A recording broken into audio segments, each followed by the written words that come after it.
This one has a tendency to suffer the most from the Czerny syndrome, as I call it. There's so many notes. So this thing comes in at incredible tempos very often for no reason, with zero thinking involved. And where's the fun? Yeah, it's hard. You got good fingers. Congratulations. You understood nothing that's going on. Okay, so simple analysis. Here's what looks like the main subject. I mean, nothing to it. Right? So we can think right away that this particular subject certainly has this upwards trend.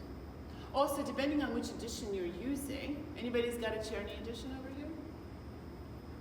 Thank God. Okay. Because if you look at the Czerny edition, the slurs are funky. Oh, you do? Yeah, please burn that thing. I really encourage everyone to sacrificially burn their Czerny edition. But anyways, that's neither here nor there. So now let's take a look at other repetitions of the subject. There are not that many of them, correct?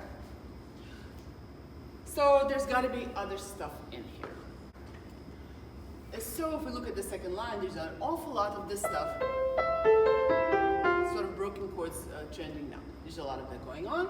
And if you ignore Czerny's bad slurs, you'll find that it's 8 notes long.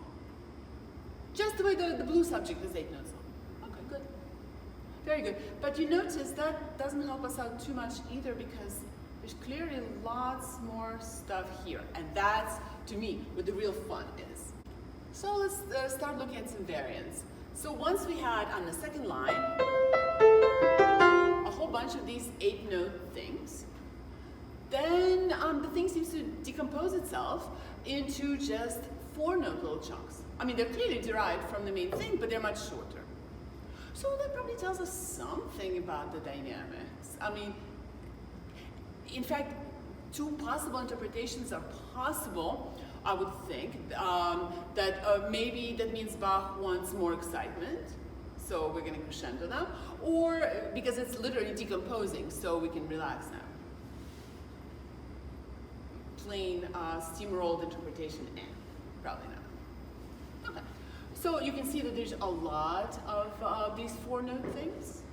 I'll just call your attention particularly to measure 14, where we have the 8-note thing with the 3-note thing following it, right?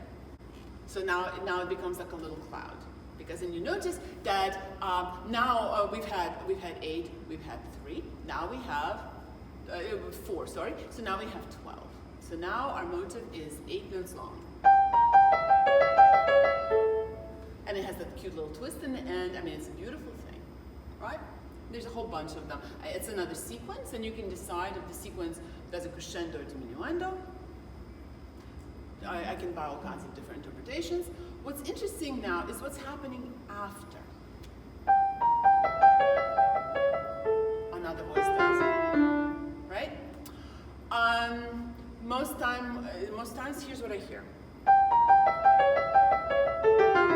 It sounds like one thing. Well, it's clearly not one thing. Right? And that's very interesting, and you'll see why in a moment. But the basic rule from playing harpsichord of how do we orally separate voices that seem to be either in the same hand or in the same register, or basically continue the rhythm. We have to take a little bit of time in between the voices.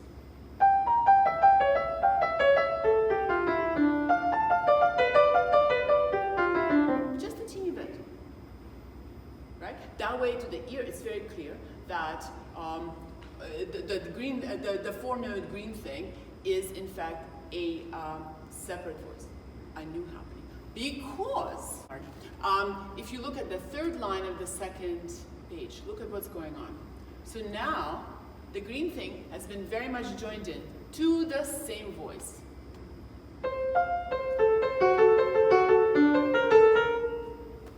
I'm just randomly playing in the wrong key.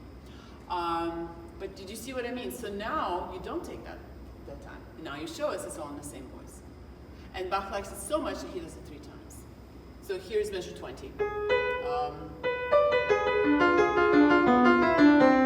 So now the motive has gone from 8 notes to 12 notes to full 16 notes now. It's really coalesced. That's really cool. It's like the motif has been rolling like a snowball down the hill and getting bigger and bigger. It's hilarious. And this way, for example, measure 19, where things actually do get difficult. We have options and choices now. What do we concentrate on? Do we concentrate on the our regular old motif of 8 notes in the left hand? Or do we bring out the new cool stuff in the right hand? I'm a big proponent of letting students choose between interpretations they can live with, even if I kind of prefer one. It's like offering your 3-year-old peas or carrots, you know. They think they have choice, but you're happy either way. So, but I love it when students own their interpretation. So those last 3 notes are so important to Bach, obviously, that look at measure 23, the second line from the end. Now it's appended to the blue thing. I mean, that's funny. I mean, in a good way, in a hilarious way. And then we, once again, we just dissolve. So we're back down to 4 notes, in case we've forgotten where we started. So how wonderful is this? And this analysis actually applies to every Bach piece, because I don't know if you've been taught in music history the same thing I've been, that Beethoven built everything out of the first 2 measures of every symphony.